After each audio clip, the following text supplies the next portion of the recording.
We lost a legend, Chuck Norris. The thing that comes to mind is the obvious one. People are mortal, yes, even Chuck Norris. We live in a culture that values strength. There's always been a deep fascination for the idea of the unstoppable hero, the guy who can take on the world and walk away without a scratch. But that's Hollywood, right? Even Chuck Norris would have acknowledged that.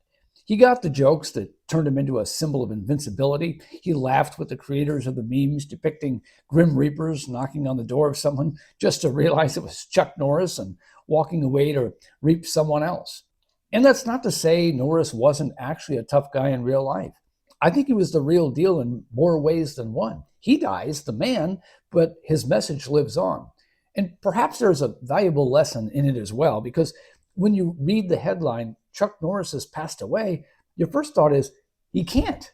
He's Chuck Norris. Sometimes we take for granted that something lives on just because. We think strength will defy the odds no matter what. Even the toughest human being eventually faces limits. So does every movement, every institution, and every nation. Strength isn't something permanent. It's not guaranteed. It's something you have to work very hard to maintain. It's something you have to protect, and it's something you have to fight for. I think this is something Americans always instinctively understood. We believed in discipline. We believed in responsibility. We believed that strength wasn't a birthright, it was earned. And it didn't come by accident. Chuck Norris didn't become Chuck Norris by talking tough or playing tough roles on the big screen. He became Chuck Norris by training, by working, by sacrificing, and by living out the values he preached: faith, discipline, patriotism, humility. He never pretended to be invincible in real life. He understood that strength is something that has to be renewed every single day. If you don't work on it, you can lose it. And being complacent about it can leave you vulnerable. I think that's part of our own American story we may have forgotten. Somewhere along the way, I think we started acting like America is too big to fail, like the culture will magically fix itself, like the country will stay strong even if we stop doing the things that made it strong in the first place. We think, well, when the time is right, unity will just happen. It'll bring us back together when we really need it. Sort of built in, right? America always finds its way home, doesn't it?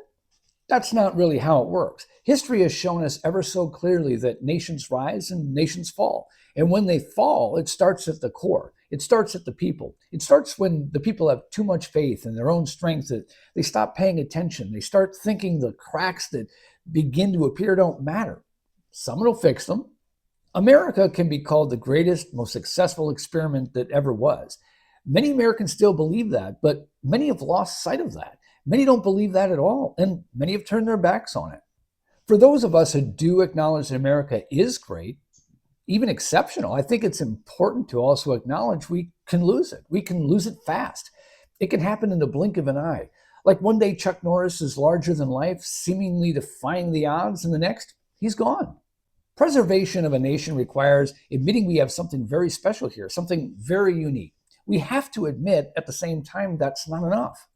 No movement is invincible. Society and everything we have built as a country cannot stay healthy without constant effort. We need those very things that Chuck Norris made into very important parts of his core being: faith, discipline, patriotism, and humility. Leaders come and go. Some are good and some are bad. Parties will aim to pit us against each other and drive wedges between us. But what should remain at the very least are our core values, our reason to exist, our purpose to remain exceptional, and to remain focused on those things and never lose the fight. Never become so arrogant to believe a ship that's gone off course can right itself. Someone's got to know the map and grab the wheel. So when I say even Chuck Norris dies, I'm not making a joke, I'm making a point.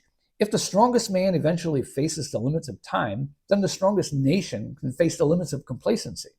If we want America to remain strong, and if we want to preserve its values and its mission, we have to act like strength is something we have to constantly earn.